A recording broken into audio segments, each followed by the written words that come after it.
Note: this contains my personal opinions. You are free to have your opinions on the matter also. With that being said, I hope that you enjoy. Hello everyone, this is Red Shadow 1993 here to give my second top 10 list. And this list will be my top 10 weapons in Final Fantasy IV for the Nintendo DS. I have rated them not only by appearance alone, but their abilities and stat changes as well. So let's get started! Number 10. Dragon Whisker. The name says it all, considering that, I don't know, it is a weapon dropped by a blue dragon. I will admit that even though that it is a good name for a whip, and it gives a boost to radio speed, intellect, and spirit, as well as causing more damage not only to beasts but dragons as well, you would need to literally grind in order to get the whip. If that's not the worst, the chance of the blue dragon dropping a Dragon Whisker is a 5% chance.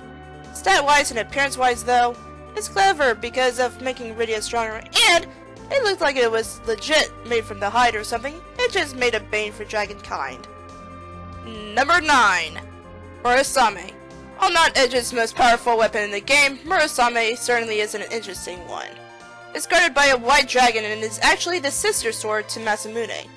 Murasame's hilt of the blade is covered in a sort of silvery fashion, something close to the color to the white dragon. It only gives a boost to the strength and speed, but the design works rather well. Number 8. Lamia Harp. Unfortunately, due to plot purposes in Final Fantasy IV, only 2 types of harps were given during the storyline.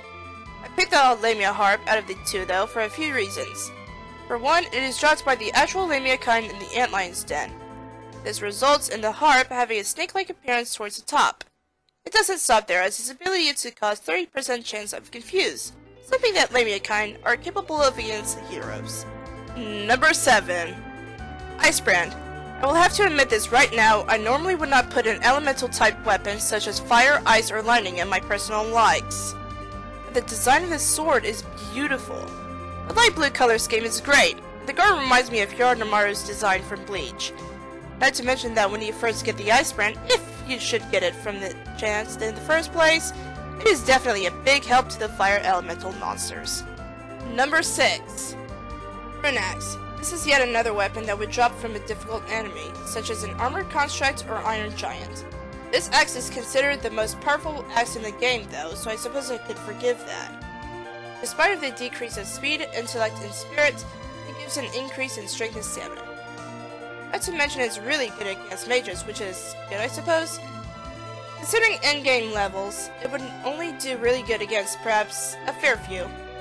Anyways, beside the point, I do like the appearance of this axe.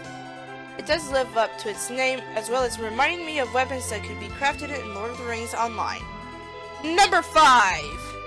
Shadow Blade. For the first couple of boss fights in the game, the Dark Elemental Blades did their work.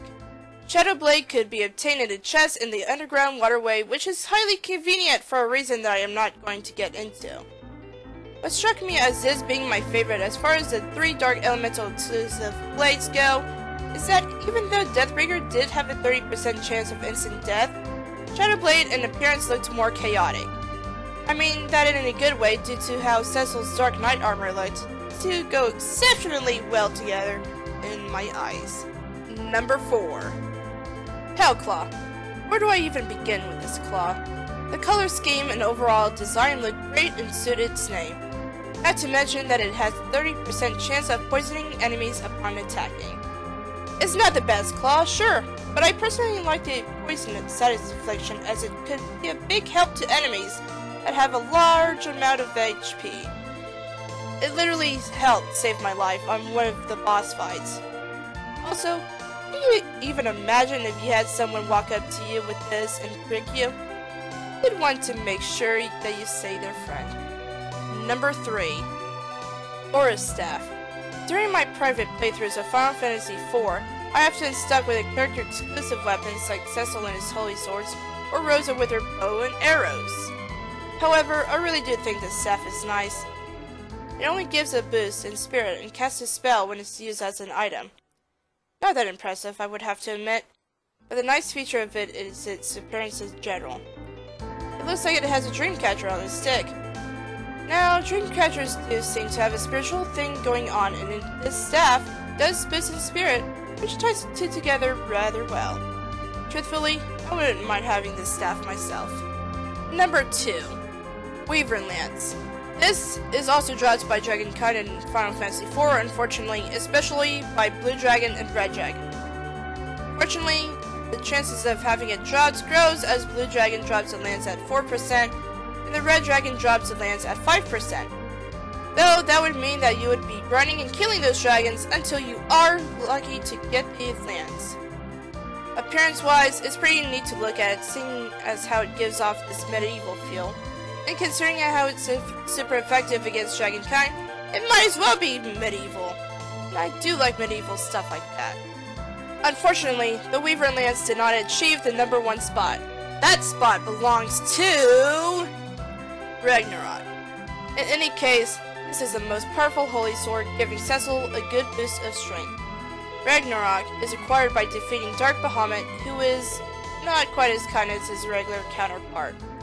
This is my number 1 pick, not only due to its strength boost, but also how the color scheme and design look as orderly as Cecil's paladin appearance. It gives Cecil that feel of having more confidence to protect his friends and that he really means business. And that covers my top 10 weapons in Final Fantasy IV on the DS. I hope that you enjoyed this video. I have plans to do more containing other video games on this channel, and anime and such on my alternative channel, Red Shadow Media. With that being said, take care guys, and have a good day. See ya!